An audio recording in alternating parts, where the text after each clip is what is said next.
Question दिया है, how many hydrogens in the compound given below are replaced by deuterium when it is second in D2O heavy water containing traces of peroxide.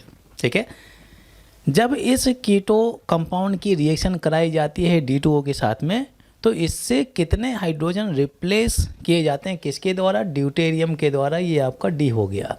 ठीक है, तो जो keto group होता है, तो हम लोगों ने सीखा हुआ कीटो ग्रुप का जो नेक्स्ट कार्बन होता है जिसे हम अल्फा कार्बन बोलते हैं, और इस अल्फा कार्बन में जो लगे हुए हाइड्रोजन हैं इनको रिमूव किया जा सकता है, क्योंकि जब कभी भी आप हाइड्रोजन रिमूव करेंगे तो सिस्टम में आ जाता है कॉन्जुगेशन, जिसकी वजह से सिस्टम में रेजोनेंस की वजह से इसकी स्टेबिलिटी बढ़ जाती है।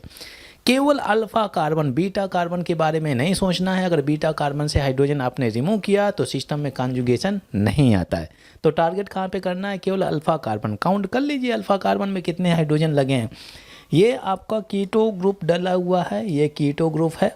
ठीक है, अच्छा ये जो आपका केवल वेज वेज में डला हुआ है, वेज वेज में मतलब दोनों एक ही साइड में चले जाते हैं।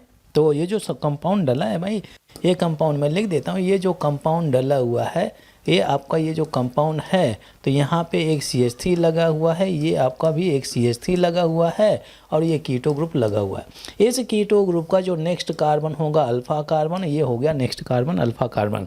अल्फा कार्बन में लगे हुए हाइड्रोजन को रिप्लेस किया जा सकता है, क्योंकि सिस्टम में होगा कॉन्जुगेशन। अगर यहाँ पे हाइड्रोजन लगा है, इसको ब्रेक करेंगे तो ये हो गया पॉजिटिव और ये हो गया नेगेटिव।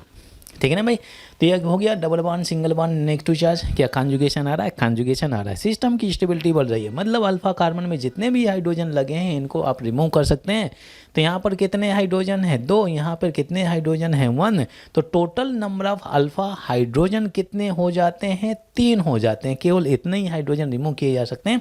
जब यहाँ से हाइड्रोजन निकलेंगे तो जगह हो जाएगी खाली, उस खाली जगह में क्या आ जाएगा, ड्यूटेरियम आ जाता है। ठीक है, अगर आप सोचें कि अल्फ़ा ये बीटा हो गया, बीटा के फॉर्म में अगर आप सोचें कि सर ये बीटा के फॉर्म में हम क्यों नहीं निकाल सकते हैं, CH3 आपका ये जो CH3 डला हुआ है, ये कीटो ग्रुप डला हुआ है, ये आपका अल्फ़ा कार्बन, ये बीटा कार्बन में हाइड्रोजन है। अगर इसको मैं कट करता हूँ, ये पॉजिटिव चार्ज हो गया, ये नेगेटिव चार्ज हो गया। बोलिए यहाँ पर क्या कॉन्जुगेशन आ रहा है, क्या नहीं, डबल सिंगल देन सिंगल, तो यहाँ पर कॉन्जुगेशन नहीं आ रहा है, तो सिस्टम की स्टेबिलिटी नहीं बढ़ेगी।